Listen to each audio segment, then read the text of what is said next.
And we're live. What do you guys think about this? Have you seen the recent NFT craze where people are buying pictures, essentially verifiable art on the blockchain, and it's trading for real money? Have you guys been following this? No, I still don't understand. Wow, I can't believe it shows how different our worlds are, because this has been the number one thing I've been hearing about online for just months or at least weeks. It's just every day, all day, my feed is just this. And you guys are just like, what's that? We haven't hearing about that at all. Have you heard about CryptoPunks is the biggest one?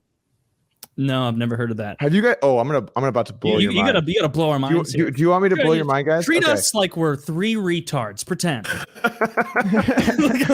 You have no idea. So let me break this down for you. There are these things called CryptoPunks. They came out years ago. Do you know what an NFT is? Sure. A non-fungible token is a unit of data stored on a digital ledger called a blockchain that certifies a digital asset to be unique and therefore not interchangeable. Why are your eyes pointing down? They can be used to represent items such as photos, videos, audio, or other types of digital files. Jesus, Woody's very important. Woody, maybe you should lead this conversation. Oh, no, man. No. Doug's funny.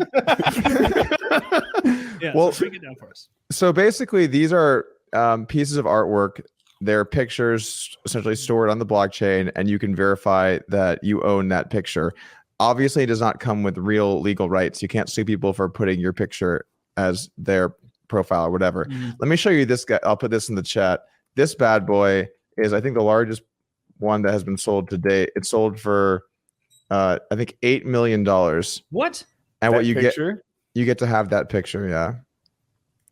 Well, I mean, people could use it too if they want, but you get to, yeah, there you go. That doesn't. Is this like a way to launder money?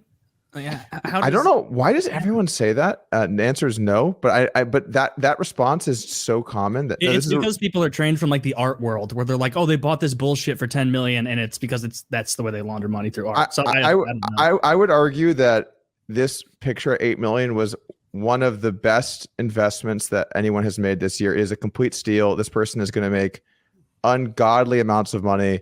It was just an amazing play, basically. Amazing. Can you explain Sure, why? he's making money, but that picture is ordinary.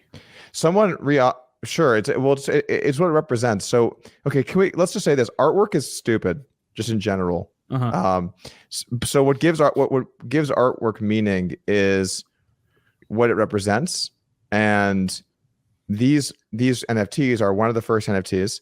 And they're the most popular NFTs, and they came out a long time ago. So it's not like someone was trying to capitalize on a current trend. And they've slowly gone up in value from being worth $100 to being worth, this was probably worth, I don't know, 100 million, whatever it is.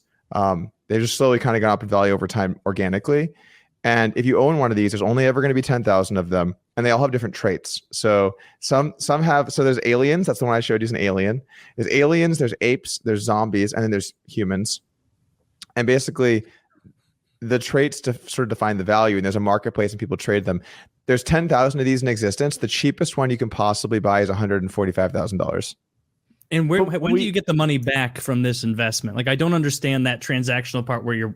It's like buying a house. You buy a house, you have the house, and you're thinking, well, when do I get my money back? If you sell your house, you own the house. I can live in a house. What do I do with that cartoon? It's not even cool.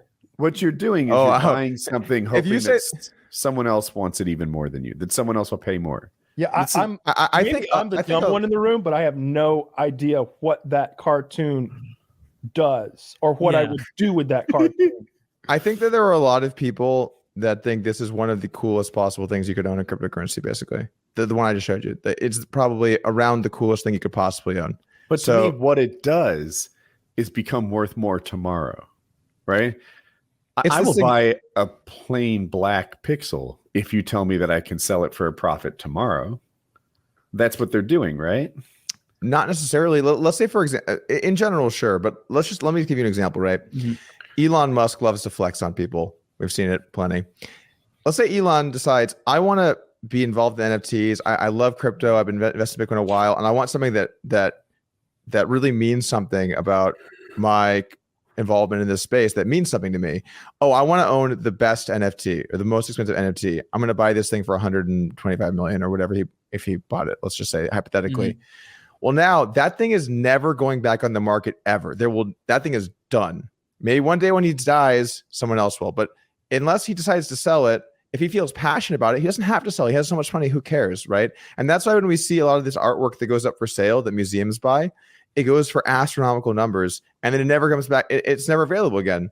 No one's getting the Da Vinci back. It's going to stay in the museum until the end of time. They're never going to sell that. They're never going to let it go. So, so basically, like the point that I'm making is that it's not even necessarily to make money. It could be, and a lot of people do that, but there's a limited number of these. There were only 9 aliens, and this is debatably the coolest alien. If someone like Elon Musk buys this, you will never see that again. You'll never have a chance to own it.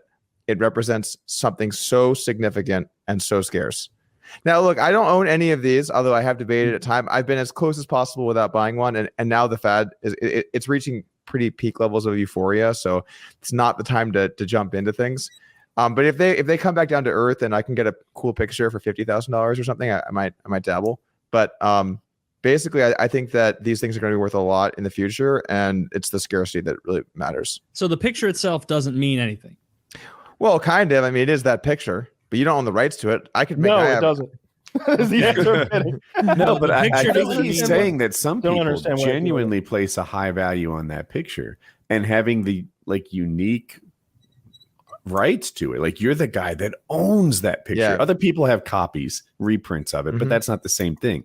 You have digital ownership. It is yours, and you're the real core guy behind it. And me, I'm just a knockoff poster of your painting. But Woody, can't see the value in having the real ownership of it. Well, maybe other than I'm hoping that someone else can.